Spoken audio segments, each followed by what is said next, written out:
आप देख रहे हैं यूपी सुपरफास्ट न्यूज, सच के साथ। चैनल को लाइक और सब्सक्राइब जरूर करें।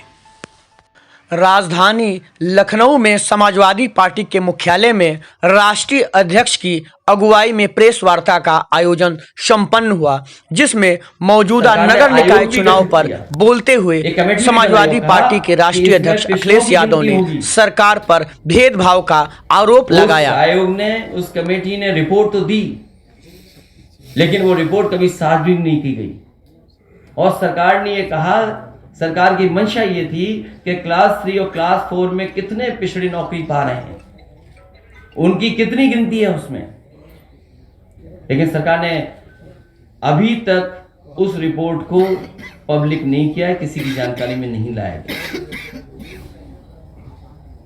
इसलिए लगातार सरकार भेदभाव कर रही है और जरूरत पड़ेगी और हमारी पार्टी के संगठन के लोग, पिछड़ा वर्ग का जो संगठन है उसके लोग तैयार कर रहे हैं। अगर सुप्रीम कोर्ट में भी लड़ाई लड़नी पड़ेगी तो समाजवादी पार्टी पिछड़े वर्ग के साथ पूरे सहयोग और मदद के साथ खड़ी होगी, जिससे सुप्रीम कोर्ट में भी लड़ाई लड़ी जा सके।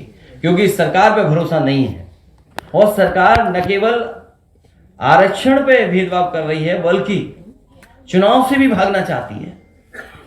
चुनाव को ये फेस नहीं करना चाहते, क्योंकि वो जानते हैं कि जनता के सामने अगर वो जाएंगे तो जनता बुरी तरह ने हरा देगी।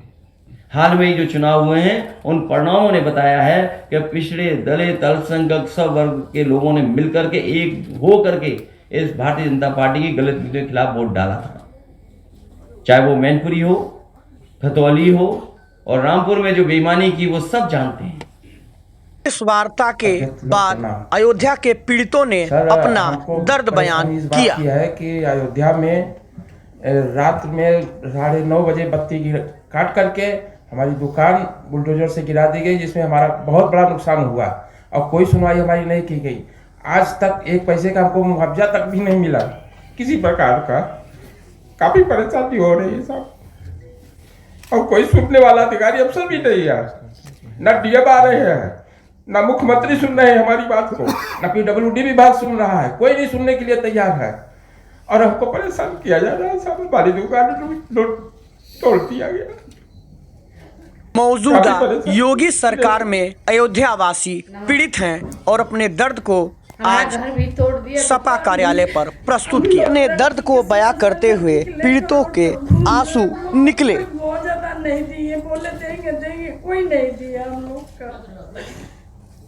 अब आप ही लोग बताइए हम लोग क्या करें। 25 सालों से रह रहे लोगों पर भी चला बुलडोजर। आज अखिलेश जी ने प्रेस वार्ता की है, इसके बारे में आप क्या कहना चाहेंगे? देखिए, आज जो अखिलेश भैया ने, हमारे राष्ट्रीय अध्यक्ष जी ने प्रेस वार्ता की है, वो पिछड़ों के जो आरक्षण, ये जो भाजपा सरकार है उनने खत्म करा है, उसको लेकर प्रेस वार्ता की गई है।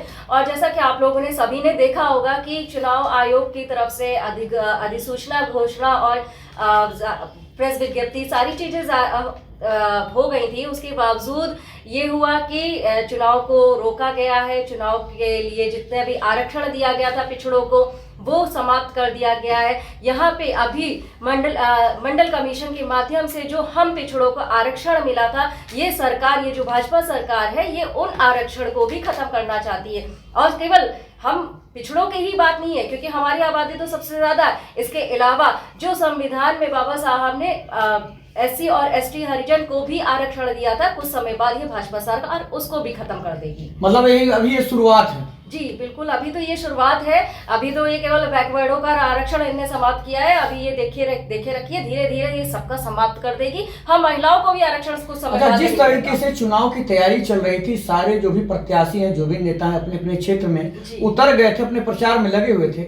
अचानक इस तरह की गतिविधि जो हुई है, उससे क्या फर्क पड़ेगा? देखिए, हम लोग समाजवादी है तो हम लोग के ऊपर तो कोई फर्क नहीं पड़ेगा, क्योंकि हम लोग तो हमेशा ही क्षेत्र में रहते हैं, चाहे वो आज चुनाव का समय हो या चुनाव के बाद का समय हो। तो हमारे ऊपर कोई नहीं फर्क पड़ना है। फर्क पड़ना है उन भाजपा वाले लोगों के ऊपर जिनने अपना चुनावी माहौल चुनावी में ढक करके तैयार किया।